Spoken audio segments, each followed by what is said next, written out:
Well, welcome back, everybody, to the John and Dave show. I am Dave, of course. And I am John. And today we wanted to talk to you a little bit about, the fact that the calendar, the pages on the calendar are turning. April's almost over, even though April basically just started a few minutes ago, it seems to me like.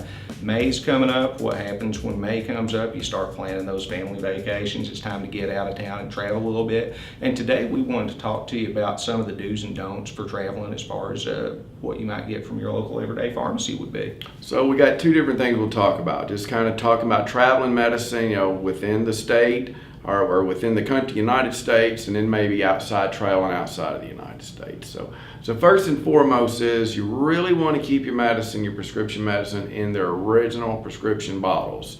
If you like to fill up a planner, fill it up when you get there. Don't try to go through TSA with a little 7-day planner of Lucy, all different sorts and colors of medications. You want to be able to, they want to be able to easily identify those. Yeah, and it needs to have your name on it, of course. So the vial that you get from us is the vial that needs to be in your travel kit, at least for starters. Then when you get to your final destination, then by all means pull your Fill it up, do your thing. I know that we often get a request to, if someone gets a large bottle, let's say carbidopa, levodopa, they're taking 6 a day and a month supply, 180. But they only want to keep just a few on them, so we often just call that a travel bottle. So even if it's just someone who wants to keep a day's supply of medicine, we're always happy to reprint a label and put it on a much smaller bottle. And so, you stop in your pharmacy, certainly your independent's always going to be able to help you find a bottle that just works for you and your situation versus works for them in a month supply or a 3-month supply. Now, of course, that's traveling, in the United States. Abroad, there's certainly whenever you're going somewhere, look up their government website and find things. You'll find such interesting little pearls as in Japan, Benadryl can only be in a 10 milligram dose or less, and in the United States that doesn't exist on the market. So don't assume that something here that seems to just be part of everyday life would be accepted outside of the country. So always try to look up for any of those quirky little rules that it may apply to you. You certainly don't want to get somewhere and your medicine's been taken away or you're getting a shakedown. And don't forget, you've been on that plane for 11 hours. It's time to get to the hotel. And speaking of riding on the airplane, I always suggest to people to keep their medicine in their carry-on. It seems like my carry-on always seems to make it with me wherever I go, as opposed to my checked baggage often may show up kind of after the fact. So at least keep you at least 1 or 2 days supply in your carry-on, if not be able to take your enough to carry it for your entire trip. Absolutely. So what happens when you get there? What do some of our people need to know about whenever they get to their final destination? What sort of things are we going to be on the lookout for? Well, I think one of the things as pharmacists is, one of our counseling points is always to talk about people about any special handling or special storage of medications.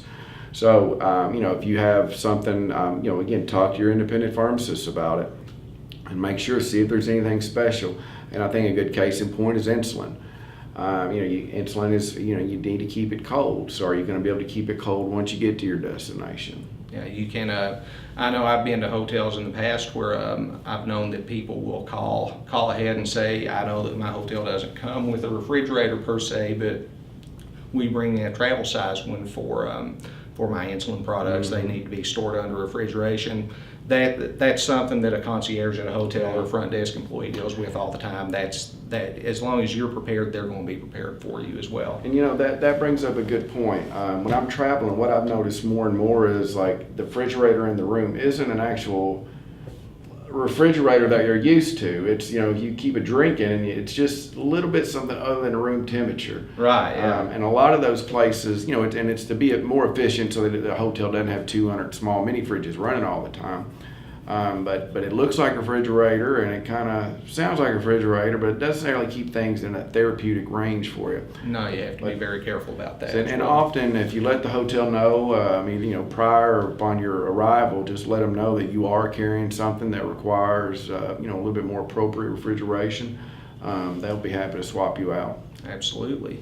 And now, of course, once you get there, one of the things that you always want to talk to your local independent pharmacist about is, well, I'm on this antibiotic and I'm on my way to Sunny Mexico. Now, does that tend to cause any sort of a problem? Well, first and foremost, well, you might want to check and see if you need to pack extra sunscreen.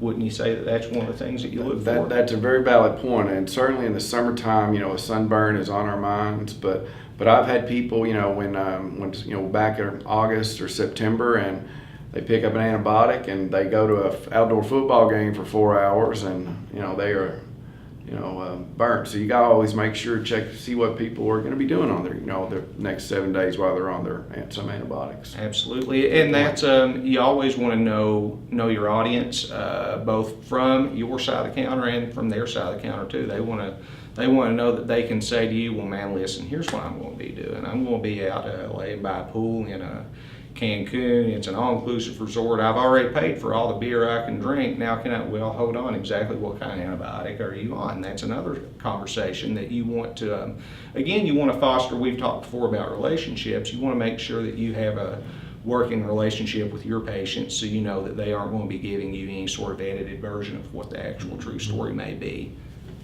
That's right, and I think the best way to do that, Dave, is where to get your prescriptions at? Well, I think you go to your local independent pharmacist, and that's the guy, that's the girl that are really going to be sure that they're giving you that kind of a care level. That needs to be one of your first steps in having a really good summer vacation, folks. So listen, I'm John, and I am Pharmacy Proud. I'm Dave, and I am always pharmacy proud. Thank you so much. Take care.